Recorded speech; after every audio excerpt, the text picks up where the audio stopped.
In the past few weeks, we have all determined that developing a technology to improve health outcomes can be a quite complex process, whether it is choosing a population to study or assembling the appropriate personnel and political support.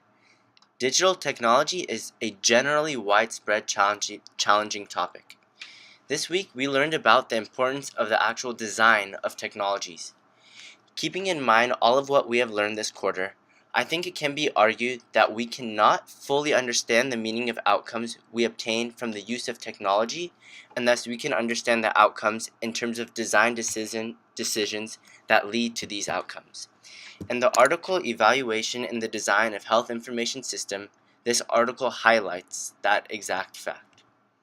Using this chart as a reference, this article describes a procedure called virtual usability engineering, which allows engineering companies to monitor human interactions with prototype models. This author claims that this method is more effective than previous iterative methods because engineers closely analyze the results without having any control groups. In other words, they can observe their new product as it would be used by someone in real life. By being able to pinpoint where people had trouble with the technology, engineers can further study what variables they should or should not change in developing a product.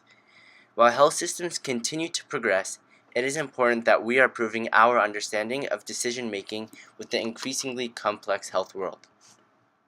Likewise, in the article, what design features are used in effective health interventions, the authors directly hit our point of discussion this week. They state, for example, while the internet has a small but significant effect on behavior, effectiveness may be improved by optimizing the design of interventions, that is, the way in which the content of an intervention is delivered. Even in this class, we have seen that there are frameworks for interventions to be implemented, but these should also be supplemented by frameworks to guide people in developing those digital technologies. During this intervention, there were two phases, the diversity sampling and the theoretical sampling, in which they retained data on design features that were most effective in regards to e-health. The results found that the design features are classified most effective were those that had automated dialogue, peer-to-peer communication, and tailoring based on more than one variable, such as demographics and behavior. The design features classified as ineffective in the e-health intervention were those features that had the Ask an Expert component, self-monitoring, and activity planning. Lastly, we read the blog titled The 5 Biggest Mistakes in Mobile App Marketing, in which it said that mobile phones are a popular way for marketers to connect with their audience. However, many marketers make some common mistakes that they should avoid. The first, treating a mobile device like a desktop.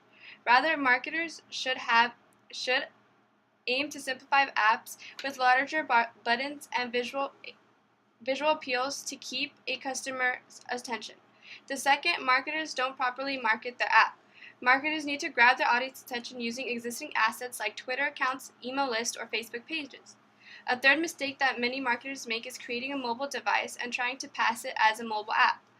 While doing so, marketers are communicating to their consumers that they do not understand the sole purpose of a mobile device and lead their consumers to find an alternative application. A fourth mistake is retaining people to keep on using their application. To improve a consistent use of the app, marketers need to create a mechanism for the app to reconnect with consumers and remind them that the app still exists on their mobile device. Lastly is ignoring consumers' feedback. Obtaining feedback helps create a two-way communication channel, but also can help improve the application itself. The blog helped show how design and marketing of the app is an important asset for customers' usage. I hope you enjoyed our video this week. Until next time.